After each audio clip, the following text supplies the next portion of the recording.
After another solid 5 hours of sleep, we're back out again, and today we're on the ninth floor of our hotel. Right now it's about 8:30 a.m. and they serve breakfast here every morning, and it's actually one of the better hotel breakfasts that I've had. They have a variety of foods. They have, I already got my first plate. They have the sausage with like curry, stir fry, and they can also make you pho on demand. And you got a crepe, it's not here yet, and you get fruits, drinks, and you can also get this view of Hanoi, which is just to my right. It's a little bit chilly right now, but you can see the city over there. So we're staying in the old quarter, so it's mostly old buildings over here. And if I just stand up and turn this way, you can see the small lake over there as well. Yeah, so here comes the food. Omelette and creepy. Yes. Thank you. Enjoy your meal. Enjoy, Jerry. I will. The police doesn't have a car, so they have to ride a taxi.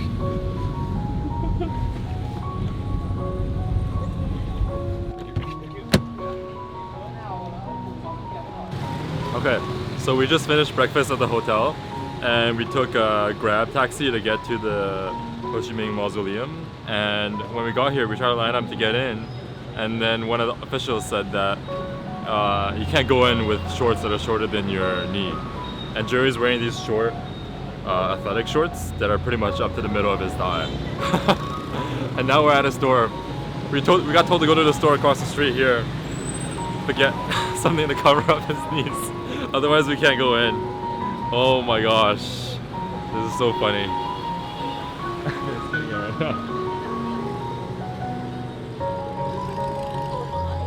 How goes the shorts? I don't know if I have a bargain right now. Yeah, just give it to my sister or my mom. Thank you. I got no choice. Okay, let's cross the street and not die. I've never got in trouble for having shorts that too short before. Yo, can't die. Not today. Maybe another day. Alright, made it. This time, hopefully, both of our shorts are long enough. Yeah. Okay.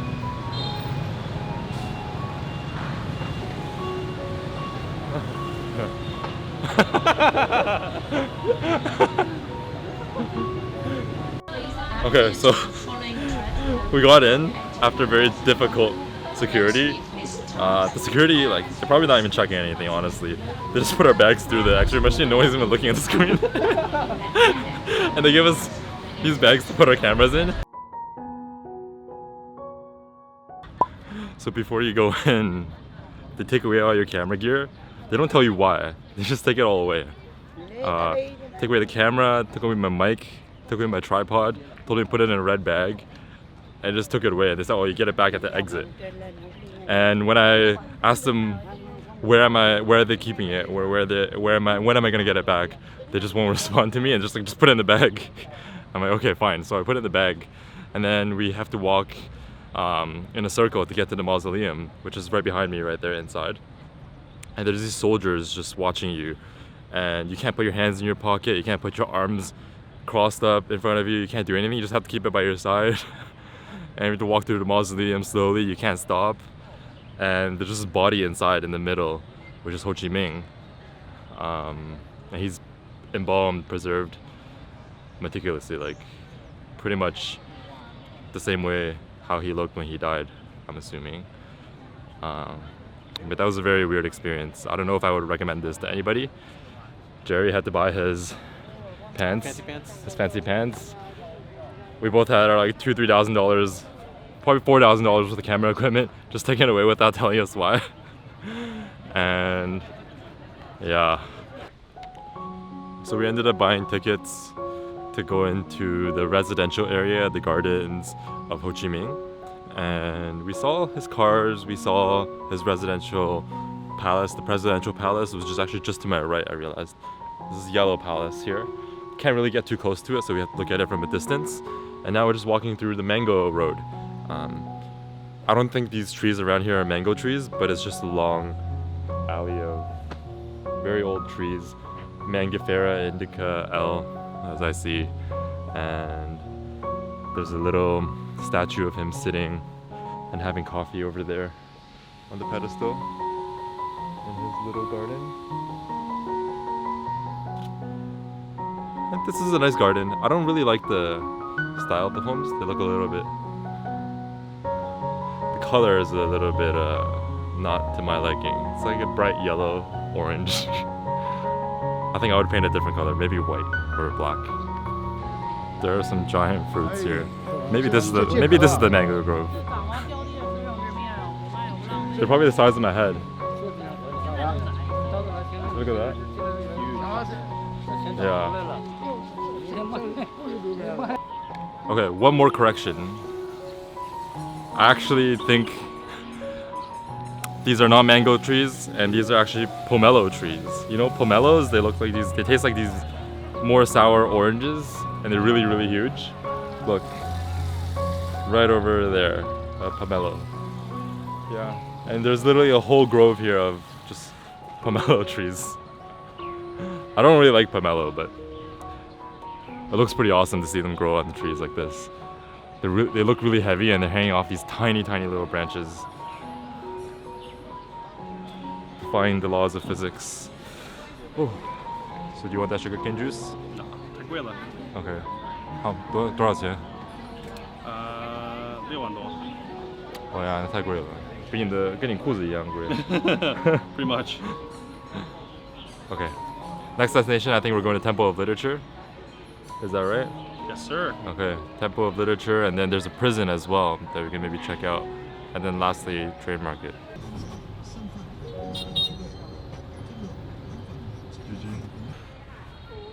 So it's about 11 a.m.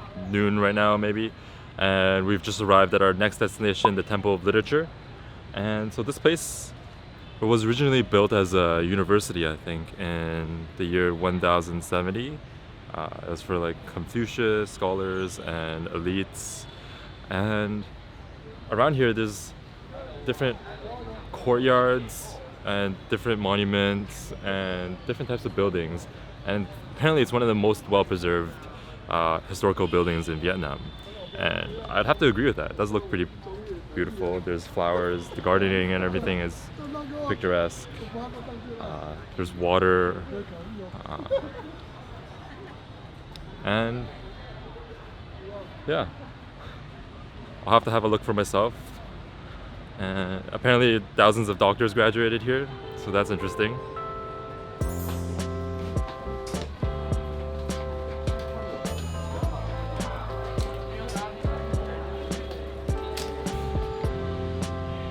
Let's go. So somebody's making us our juice, but I need to go see it.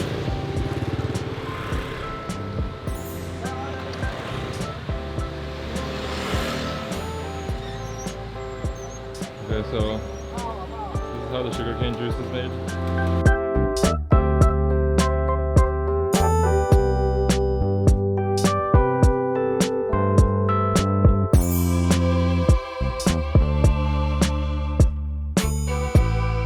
And we're deep in Hanoi. We're like in the middle of somewhere really random. There's no tourists anymore. And there's chickens on the side of the street. People honking. And everybody's just sitting around looking at you while they're smoking a cigarette. This is what I actually came for though. I didn't want to see any Temple of Literature, Mausoleum, Ho Chi Minh, HCM. I want to see this. You see those? Those are chickens. That's garlic. And now we're walking through an alleyway. So this boy here, he has a haircut. Where are we going? This is too deep. I'm gonna kidnap my gangsters.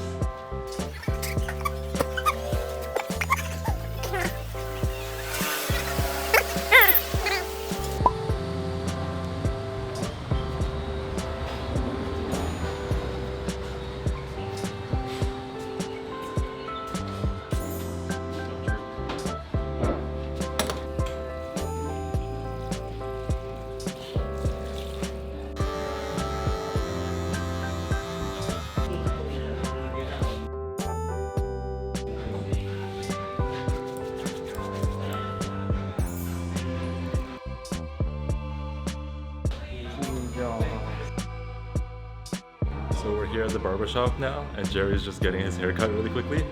And I'm just gonna film some B-roll while he gets his haircut. After an interesting ordeal of trying to get into the train street with two officers literally blowing whistles at us and telling us not to come in, trying both ends of the little train street to try to get in, still wouldn't work until one lady came and got us and brought us into her cafe, and now we're sitting here and just enjoying our time here for about an hour and a half. And the next train is supposed to come around 4, right, according to this. And I think we got the perfect spot, honestly. It's kind of right in the middle of the train street, and if it comes, we can just go to either side, you know, take a picture from a really low angle. We ordered some beer, we ordered some food, just kind of, you know, pass by time. Oh. And here comes the sausages. Yeah, so this street's really cute. So let me just show you really briefly. So that's the beginning of the street where we were trying to get in earlier, over there. And then that's the other end. And there's a fence around that bend over there. And there's a little dog that's just resident here, running around. So you can't really walk on the tracks if you come in from that side or that side. But then once you're in, you're brought in by these ladies who run these coffee shops. Then you can pretty much do whatever you want. You can take photos, you can step on the tracks. It's pretty much like an admission fee, but you get food with it and everything, so it's great. I highly recommend doing this. It's definitely less busy than it used to be, in my opinion. I've never seen what it was like before actually, but I'm assuming it's probably much less busy than it was before, because people who get stopped at the front usually just give up. We almost gave up. And if you don't know that these ladies can just bring you in, then you would just leave and go about your day and just forget about it. But this is great.